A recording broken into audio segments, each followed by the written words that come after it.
My name is Jonny Blair. I farm here in partnership with my father and my mother in the northwest in Derry.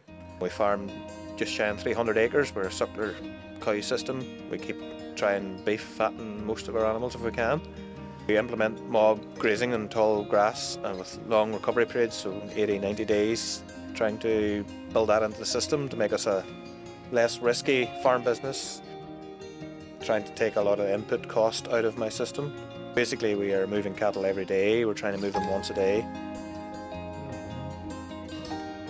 This is the type of animal that we're holding, the type of cow. So quite a moderate sized cow. We try and aim for somewhere between 550 and 600 kilogram cows. So a lot smaller probably than normal, but that's the type of animal that will thrive on a grass only system. As you can see, they're well settled and they're pretty fat. This stuff here is really old grass. It's never been ploughed in my lifetime, and probably the lifetime of a few people before that. It's got a real dense mat to it. So I mean, like, I'm trying to get to the soil there, and still haven't got. We're only getting to the soil there now. So that there is sort of years and years and years of growing up and dying off. And since we started grazing this land again, it's really started to reinvigorate it and green it up.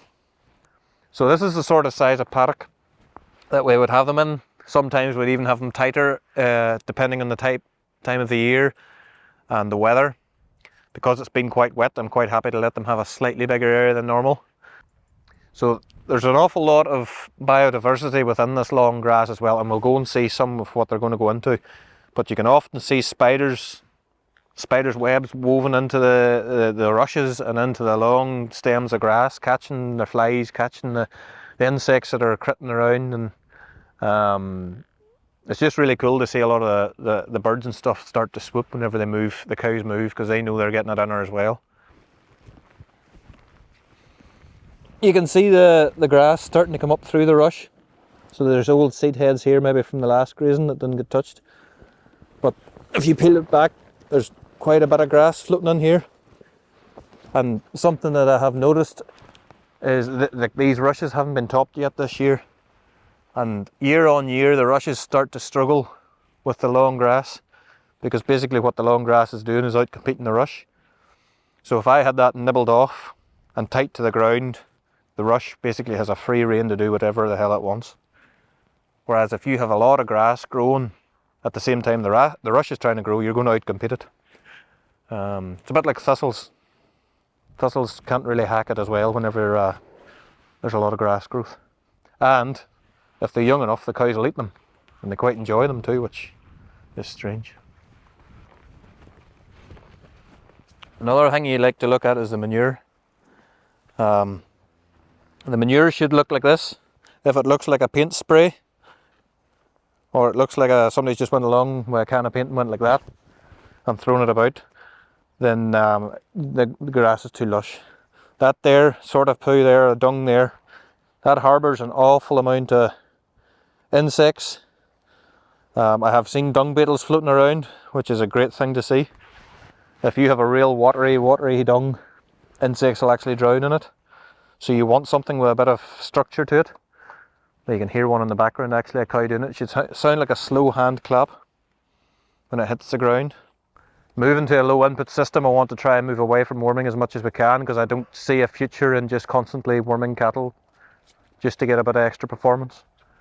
And the only way you find out the animals that can hack it is by doing this and not worming them, giving them a bit of a challenge, and then picking out ones in that can't do it. So you're never going to find out unless you try it.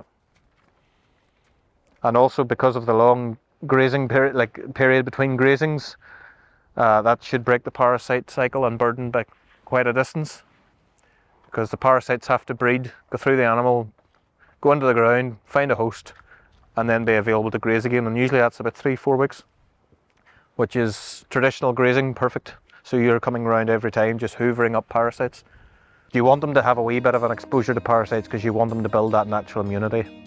You want them to have that exposure, but not so much that it actually is detrimental to them.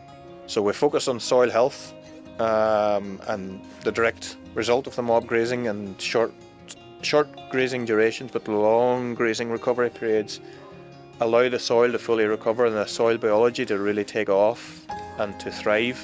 We're coming into a piece now. It was actually only grazed about 4 weeks ago, so that's why it's a wee bit behind. And then this here would have been grazed maybe 6 weeks ago or something like that. So there's lots of worms in here, as you can see. There's a handful there. We like to see the wee bits of the crumbly soil around the roots, and you can see the likes of that. I think that looks like a red clover root. How deep that? I mean, that must be 6 inches of a root in its first year. The chicory and things like that, I would expect to get even bigger, hopefully over the coming. I mean, that's a chicory root there, so that's like a big parsnip, or a small parsnip. And these here wee fibrous boys will go off all into the root and the soil profile. So that's what we want. We want deep rooting plants that give us plenty of risk-free growth. If we only have tiny short roots at the top of the ground, they can only grow when conditions are perfect and ideal. And if you add some external input as well. This field has not seen a fertiliser sower, it has not seen a slurry tanker, it has not seen a lime spread or anything. It's just what's growing from the natural bank in the soil. The soil smells lovely. There's very little of a smell to it, which is a good thing. You don't want a sour thing that sort of throws your nose off as soon as you go near it. But it's a lovely smell and sweet, and as I say, the crumbliness of the soil is brilliant. Going forward, I want to try and introduce more trees into our system to create a more of a silvopasture system. Our soil, a lot of our soils in this farm are crying out for trees. They really need that extra massive taproot and fungal activity to really boost them. Nature and farming should go together. They create a much more resilient nature-based system as opposed to a system where you're always trying to get more and be more productive. Doesn't necessarily give you more money, doesn't necessarily give you more profit, and it certainly dilutes the nature value. So we have to try and work with nature, work with what we have in our systems, and our natural systems had a lot of what we're trying to do sorted out eons ago. And certainly whenever you go to this sort of system where you de-risk your business and focus more on nature systems and nature recovery, it gives you much more of a heart for the job, and it gives you much more fun behind it, and it gives you a challenge, and the challenge is a good thing because you need to be challenged. And I think you need to look at other farms, see what they're doing, see if it's applicable, and also challenge yourself to learn and understand more, because if you just do what everybody's done for the last 20-30 years, you'll be no further forward.